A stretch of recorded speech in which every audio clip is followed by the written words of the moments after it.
지난주에 우리 전주의 바울교회에서는 기성총회, 기독교 성결교 총회가 109회 총회가 열렸습니다. 기독신문에 나왔는데요. 국민일보에 이혼하면 장로의 자격 없음, 그렇게 큰 글자라 나왔습니다. 그래서 이제 성결교에서는 이혼하면 어떤 이유로든지 장로가 될 수가 없는 것입니다. 그래서 오늘 마태복음 19장 말씀에는 이혼 문제, 또 결혼, 독신, 이것에 대해서 친히 말씀을 하고 있습니다. 5월이면 우리는 가정의 달이라고 합니다.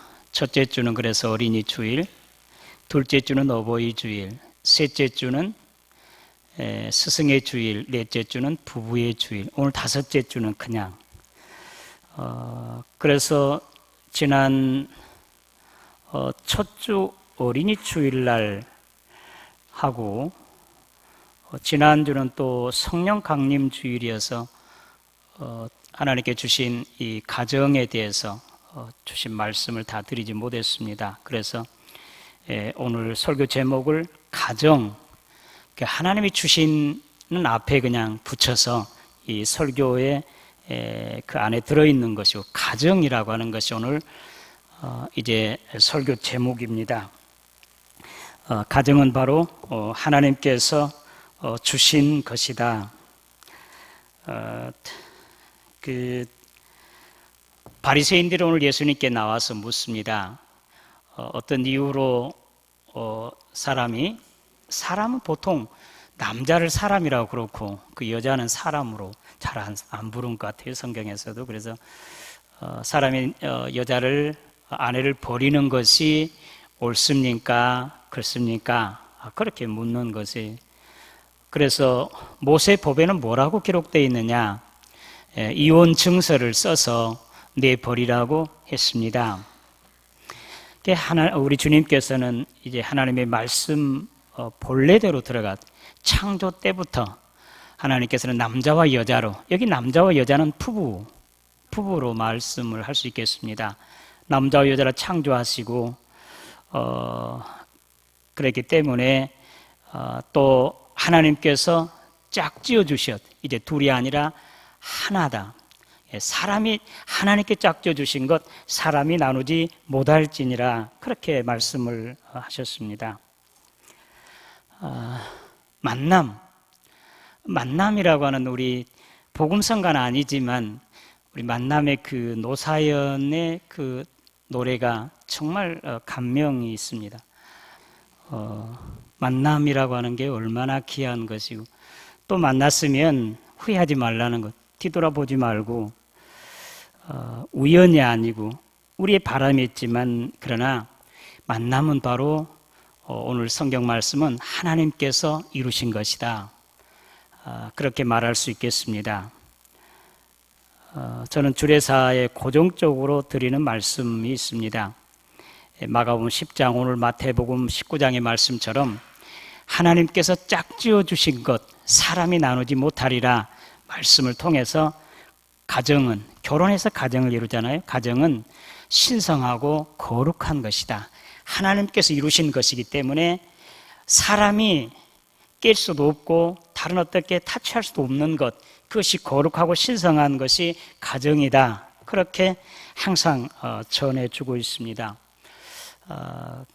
그래서 두 사람 사이 이렇게 어떻게 해서 만났든지, 중매를 통해서든지 어떤 사건을 통해서 계기가 되어서 만나서 사랑함으로 이제 결혼하게 될지라도 그 배우는 우리 하나님께서 하고 계신 것이다.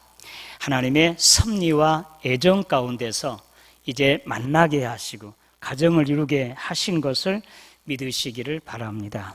이것이 바로 가정이에요. 가정은 하나님이 주신 것, 거룩하고 신성한 것이다. 성경에 들어가 보면 하나님께서 남자와 여자를 창조하시잖아요. 그리고 생육하고 번성하고 땅에 충만하라, 그리고 땅을 정복하라, 이런 복을 주십니다. 그리고 오늘 함께 봉독한 그 2장 18절 말씀부터는 구체적으로 어떻게 남자와 여자를 창조하셨는지를 말씀하고 있잖아요.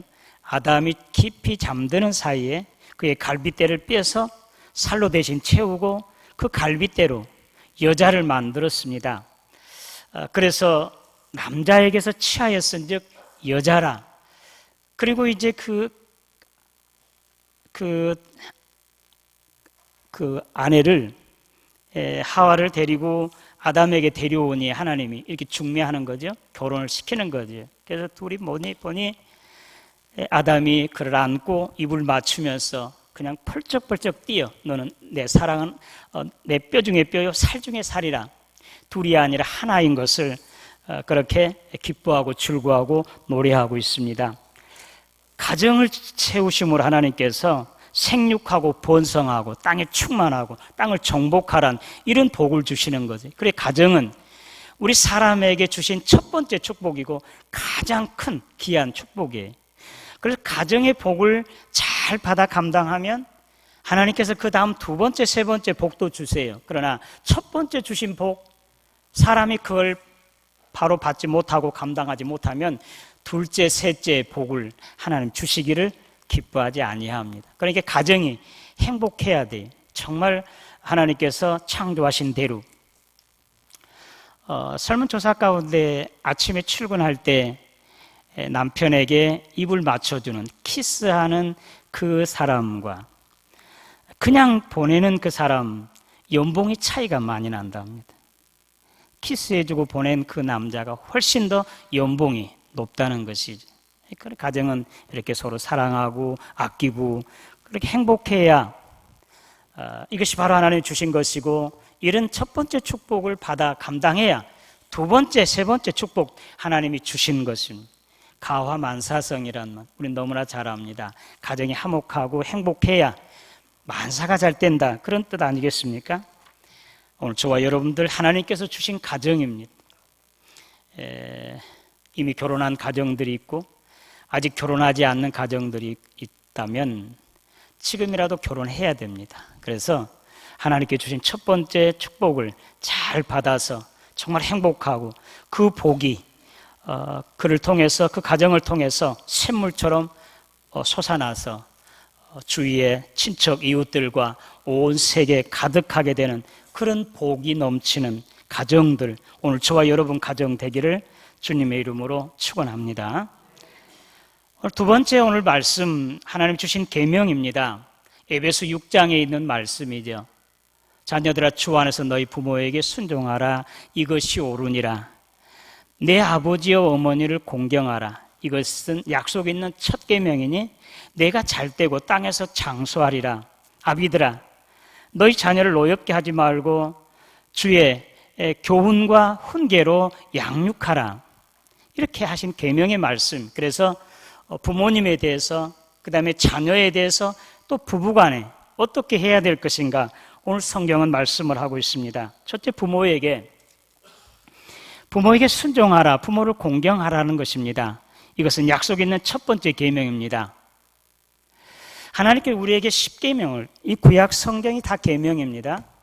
계명의 총 함축해서 10가지로 계명을 나눴습니다. 그래서 첫 번째에서 네 번째까지는 하나님과의 관계에서 수직적인 그런 계명이라고 한다고 하면, 다섯째부터 열째까지는 사랑과의 관계된 수평적인 계명이에요. 그런데 돌판을 두 개 주셨어요. 첫 번째에서 다섯 번째, 그리고 여섯 번째에서 열 번째 계명을 따로 나누어서 두 개의 돌판을 하나님께서 모세를 통해서 주셨습니다. 다섯 번째 계명이, 자녀들아, 주 안에서 너희 부모에게 순종하라. 자녀들아, 내 아버지 어머니를 공경하라. 그리하면 내가 땅에서 잘 되고 장수하리라. 약속 있는 첫 번째 계명, 사람들에게 주신 첫 번째 계명이지만 이것을 하나님과의 관계에서 주어진 대신 관계, 수직적인 관계, 바로 거기에다 두신 이유, 곧 사람은, 부모는 바로 하나님이 대리자예요. 하나님께서 오늘 저와 여러분들 창조하셨죠? 그리고 생사화복을 주관하시잖아요. 그 생사화복을 주관하신 하나님이 부모를 통해서 그 일을 이루시는 것이에요. 그래서 부모는 하나님을 공경하듯 또 존경하고 섬기는 것, 이것이 부모에게 효도하는 것이고 하나님께서 친히 말씀하시는 것입니다. 부모에게 효도하지 아니하고 순종하지 아니하고 하나님의 복 받지 못합니다. 그 사람이 신앙생활 잘한 것 같아도요, 먼저 부모에게 효도하지 아니하면 하나님께 주신 복 받지 못함, 또 생명도 길지 못함. 저는 이걸 확인합니다. 그 국민일보에 끼워온 어느 교회 그 주보에 그 효도 10계명이 나왔대요. 그 중에 몇 가지들이 10가지 계명이 있는데, 신앙생활 하시도록 해드리고, 묻는 말에 대답을 잘하고, 그리고 표정을 밝게 하고, 항상 궁금증을 풀어드리고 있는데, 5번째 계명이 뭐냐면 부모에게 용돈을 정기적으로 드려라, 그게 있습니다. 그리고 친구들을 자연스럽게 만날 수 있도록, 그리고 항상 그 일거리를 찾아드리고, 또 등을 긁어드리고 손톱 발톱을 깎아드리고, 10가지거든요. 부모를 공경하는 것, 효도하는 것은 정기적인 용돈을 드리는 것 필요합니다. 용돈이라기보다는 생활비요, 요즘은.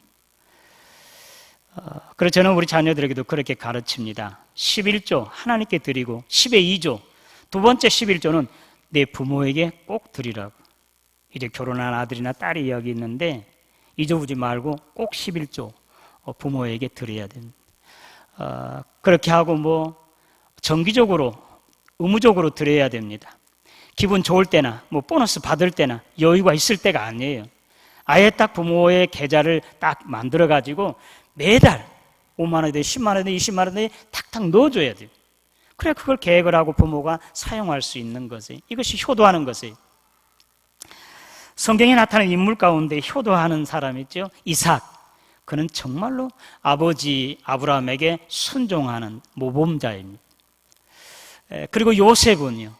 요셉은 자기 아버지 야곱, 그리고 자기 형님들의 가족들까지, 식솔들까지 다 이렇게 봉양하는 그러한 이제 효도를 하는 그런 자였습니다. 성경의 대표적인 효하는 사람을 찾아가면 룻입니다. 룻. 저는 룻기 1장 11절 말씀, 이제 나오미가 고향으로 돌아가면서 이제 그 두 며느리들을 띄워놓잖아요. 그런데 첫째 며느리 오르바는 그곳에 남았습니다. 강권에서. 둘째 며느리 룻은 그렇게 말해요. 어머니, 나를 따라오지 말라고 강권하지 마옵소서. 어머니 가시는 곳에 나도 가고 어머니 머무시는 곳에 나도 머물겠나이다. 어머니 백성이 나의 백성이고 어머니 하나님이 나의 하나님이십니다. 어머니 죽으시는 곳에 나도 죽어서 그곳에 묻히겠습니다. 만약 내가 살아서 어머니를 떠난다고 하면 하나님께서 여호와께 나에게 벌 위에 벌을 내리기를 원합니다. 룻이 바로 이렇게 효하는 자였습니다. 룻이 이제 보아스와 결혼해서 아들을 낳았어요.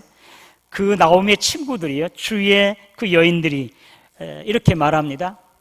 내 그 나중, 내 생명의 회복자, 그리고 내 노년의 봉양자, 곧 너를 사랑하며 7 아들보다 더 귀한 며느리가 낳은 자식, 그렇게 칭찬해요. 정말 룻이 이렇게 효하는 사람이었어요. 그가 복을 받은 지 얼마나 많이 받았는지를 여러분 아시잖아요. 그가 다윗의 증조 할머니가 됐습니다. 어떻게 그 처지에서, 그 어떤 입장에서 그렇게 될 수 있겠습니까? 정말 부모에게 효하는 룻에게 하나님께서 이런 복을 주신 것을 믿으시기를 바랍니다. 부모 효도해야 됩니다. 자녀에게 주시는 말씀입니다. 아비들아, 너희 자녀를 노엽게 하지 말고 오직 주의 교훈과 훈계로 양육하라. 자녀, 시편 127편에는요, 보라, 자식들은 여호와의 기업이요 태의 열매는 그의 상급이로다. 자식들은요, 하나님께 주신 기업이요 상급이에요. 주인은 하나님이세요. 나에게 맡기신 것이에요. 나에게 상급으로 기업으로 준 거지 완전으로 내 소유로 주는 게 아닙니다. 그런데 부모들이 간혹 자기가 낳은 자식이라고 해서 마음대로 하려고 하는, 자기의 이루지 못한 꿈을 이루게 한다든지, 그리고 장래 미래 자기 어떤 보장, 노후를 보장하기 위한 그렇게 자식을 이해한다든지, 그렇게 자식을 대한다든지, 그것은 잘못한 거죠.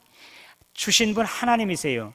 하나님께 나에게 맡기신 것. 그러니까 하나님께서 말씀하신 대로, 하나님께서 가르친 대로 그렇게 우리는 자식을 교육하고 양육하고 돌봐야 됩니다.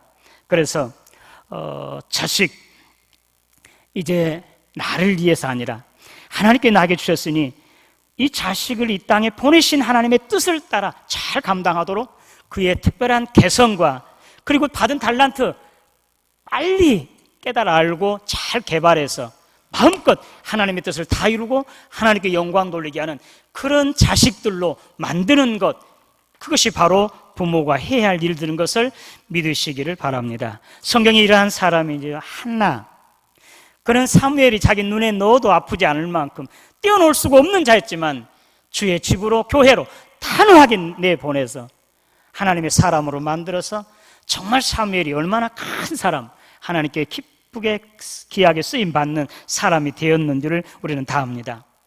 찬송가 579장, 어머니의 넓은 사랑 귀하고도 귀하다.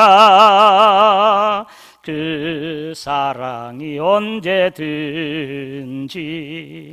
나를 감싸줍니다. 내가 울 때 어머니는 주께 기도드리고 내가 기뻐 웃을 때에 찬송 부르십니다. 2절 아침 저녁 읽으시던 어머니의 성경책 손때 남은 그 절마다 모습 본 듯합니다. 믿는 자는 누구든지 영생함을 얻으리. 들려주신 귀한 말씀 이제 힘이 됩니다. 보세요. 이것이 바로 어머니가, 아버지가 자식들에게 정말로 해야 할 그런 교육이고 삶의 모습이라고 할 수 있겠습니다. 부모는 이와 같이 자식들을 위해서 기도해주고 함께 말씀 읽어주고 함께 신앙으로 본을 보여주어 이렇게 하나님의 사람으로 세우는 그런 부모들 되기를 주님의 이름으로 기원합니다. 세 번째, 부부예요. 부부. 에베소 5장 22절 말씀 가운데 아내들이여 자기 남편에게 복종하기를 주께 하듯 하라. 이는 남편이 아내의 머리됨이 그리스도께서 교회의 머리됨과 같으니라. 그가 바로 몸의 구주시니라. 그러므로 교회가 그리스도에게 하듯 아내들도 보험사에 자기 남편에게 복종할지니라. 남편들아, 아내 사랑하기를 그리스도께서 교회를 사랑하시고 그 교회를 위하여 자신의 몸을 주심과 같이 하라. 아내를 자기 몸과 같이 사랑하라. 말씀드리면 오늘 젊은 사람들이나 여러분 중에서 아니 구식 먹은 옛날 이야기를 지금 하십니까? 그렇게 하실 분 혹시 있을지 모르겠습니다만 지금 이 말씀은 오늘 여기 있는 저와 여러분들에게 주신 하나님의 말씀인 것을 믿으시기를 바랍니다. 아브라함의 아내 사라는 아브라함에게 주라고 칭했습니다. 주님, 주인님 그랬습니다. 여러분이 아내가 남편에게 왕처럼 대하면 여러분들은 왕비가 될 것이에요. 그러나 여러분들이 아내가 남편에게 하인처럼 이래라 저래라 멋대로 해보세요. 그는 자기 자신은 하녀가 되고 말 것입니다. 하나님의 말씀은 계시록 22장에 더하지도 빼지도 말라고 했습니다. 만약에 여기다 덧붙이면 성경에 나타난 두루마리는 모든 재앙들을 그에게 주겠다고, 그에게 내리겠다고 우리 주님 그렇게 말씀. 혹시 성경에 있는 말씀 빼면 하나님의 나라 생명책에서, 생명나무에서 그 과일을 먹지 못하게 생명책에서 제하여 버리겠다는 것. 하나님의 말씀은 곧대로 그대로 지켜고 듣고 그대로 행해야 됩니다. 내 생각대로 시대 조류에 따라서 해석하고 그렇게 해서는 안 됩니다. 아내는 남편을 주님처럼 복종하고 존경하고 순종해야 됩니다. 아내는 남편을 그렇게 하고 남편은 아내를 자기 몸처럼 사랑해야 됩니다. 어떤 사람들은 그렇게 말해요. 남편이 그렇게 해야지, 그렇게 사랑해야 내가 그렇게 존경하지. 그렇지 않는데 또 남편 중에는 아내가 그렇게 사랑하지 아니한데 내가 어떻게 존경하지 아니한데 그렇게 할 수 있겠느냐. 하나님의 말씀에 따라 순종하자. 그러면 언젠가는 바로 남편이 아내가 자기가 원하는 그 이상으로 되어질 것이고, 그렇지 아니하더라도 하나님의 말씀이니 그대로 순종하면 그에게 복이 되는 것을 믿으시기를 바랍니다. 남편과 아내 분명하게 여러분 이 질서 분명하게 세우시기를 바랍니다. 마지막으로 신앙의 유산입니다. 마태복음 1장 1절 이하에 아브라함과 다윗의 자손 예수 그리스도의 세계라. 아브라함이 이삭을 낳고 이삭이 야곱을 낳고 야곱이 유다와 그의 형제를 낳고 맨 마지막에 이제 야곱은 마리아의 남편 요셉을 낳았으니 마리아에게서 그리스도와 칭하는 예수가 나시니라. 신앙의 유산이 그대로 전수되어지는 것이에요. 하나님께서 아브라함 부르시고 약속하세요. 너로 큰 민족을 이루고 내 후손이 하늘의 별수와 바닷가의 모리아수와 같이 많게 하리라고 그렇게 약속해 주셨습니다. 그리고 이제 믿음을 가지는 사람은 바로 아브라함의 자손이 하나님의 가족이 되는 것입니다. 요한 3서 2절 말씀 가운데 내 자녀들이 진리 가운데서 행한다는 소식을 듣는 것보다 더 기쁜 일이 없다. 요한 사도는 신앙의 유산, 자기의 신앙을 그 이상으로 자식들이 그대로 신앙생활하는 것 최고의 기쁨으로, 영광으로, 복으로 생각했습니다. 지금 우리나라 대기업인 삼성, 이건희 씨가 지금 아들 이재용에게 지금 하나 둘 이렇게 후계자로서 재산들을 유산으로 지금 상속해 주는 그런 과정에 있죠. 여러분이 경상도의 그 경주 교동의 채부잣집 가보셨습니까?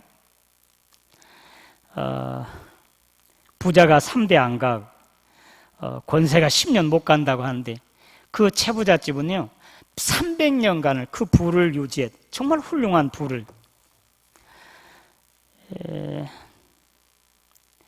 그 가문의 그 내력을 인터넷에서 쭉 봐. 제가 찾아가서 자세히는 듣지 못했는데 인터넷에는 잘 기록되어 있습니다. 최진립이라고 하는 의병장이 그의 그 최치원의 17대 손이 돼요. 그게 시작되어져가 부가 시작되었고 마지막에는 이제 그 최준이라고 하는 그도 독립운동가예요. 그 유언이 있대요. 유언이 6가지인데 첫째, 진사 이상의 벼슬을 하지 말라. 만석 이상의 재산을 모으지 말고 만석이 넘으면 사회에 환원하라. 흉년에 남의 땅을 사지 말라. 과객은 후하게 대접하라. 그리고 며느리들이 결혼해서 오면은 3년간을 무명옷을 입혀라. 그리고 사방 백리 안에 굶어 죽는 사람이 없게 하라. 300년 동안 그 부를 유지하고 정말 훌륭한 부를, 믿음이 있는지 없는지는 모르지만 이렇게 정말 훌륭한 부자도 있습니다. 링컨의 어머니는 아들에게 성경책 하나를 물려줬습니다. 내가 임한 재산, 또 어떤 가문의 이름, 또 그 어떤 정말 고등교육 해주지 못했지만 내가 이것을 너에게 남겨준다. 유산으로 남겨줘서 정말 지금 가장 역사 전후로 존경받는 사람이 되었습니다. 신앙의 유산. 성경의 대표적인 사람이 바로 디모데입니다. 그의 어머니 유니게, 예할머니 노이시에게서 거짓없는 순수한 신앙을 이어받았으므로 그는 정말로 바울이 정말로 사랑하고 아끼고 존경할 만한 그런 훌륭한 목회자로, 하나님의 사람으로 많은 사람들에게 존경받는 사람, 그런 사람이 되었습니다. 오늘 신앙의 유산, 오늘 저와 여러분 자녀 후손들에게 남겨주기를 주님의 이름으로 축원합니다. 재산 많이 남겨줘가지고 형제간들이 서로 싸우고 죽이고 그러듯, 어떤 가문의 이름도 그것도 참 오래가지 아니하고, 권세도 그렇고요. 지난 주일날은 성령 강림 주일로 지켰습니다. 성령이 강림하심으로 이제 말이 서로 소통하고 하나님과 교통하게 화해하게 하는데, 성령 강림으로 태어난 게 어떤 거냐면 이 교회입니다. 이 교회가 바로 성령의 감동, 성령의 역사로 이 교회가 태어나게 되는 것이죠. 그러니까 우리가 작게는 우리 가정에 우리 신앙을 유산으로 남겨줘야 되지만, 넓게는 바로 이 교회가 바로 우리 큰 가정이에요. 우리는 모두가 다 아브라함의 자손입니다. 정말 믿음 있는 사람은 다 아브라함의 자손들인데, 오늘 저와 여러분들을 통해서 우리 자녀들을 우리보다 더 훌륭한 신앙을 유산으로 남겨주지만, 오늘 이보다 더 큰 가정인 교회 후진들에게, 또 이제 나온 사람들에게, 또 다른 사람들에게 신앙의 유산을 남겨줘요. 그래서 온 교회가 이제 더 온 세상을 다 주께로 인도하고, 그래서 하나님의 나라를 완성하게 하는 그런 이제 신앙의 유산, 그래서 하나님의 나라를 완성하는 오늘 저와 여러분 되시기를 주님의 이름으로 축원합니다. 가정, 여러분의 가정이 정말 하나님께 주신 첫 번째 축복, 가장 귀한 것이니 잘 받아 감당해 정말 행복하고 복이 넘쳐나고, 그 가정을 통해서 그 가정뿐만 아니라 친척과 이웃들과 교회와 온 세상에 그 복이 넘쳐나고 복음이 이제 전파되어지고, 그래서 온 세상이 함께 그 복을 누리게 되는 이런 축복의 가정, 또 여러분의 후손 되시기를 주님의 이름으로 축원합니다. 하나님 아버지 은혜 감사합니다. 오늘 가정, 하나님께서 주신 가정, 참으로 하나님의 말씀과 하나님께서 가르친 교훈과 훈계대로 양육하고 돌봄으로 또 훌륭한 가정을 만들어서 참으로 하나님께 주신 복 잘 받아 감당함으로, 두 번째, 세 번째 그 외에 풍성한 복을 받아 누리는 우리 모두가 되게 하여 주시옵소서. 예수님의 이름으로 기도드리옵나이다.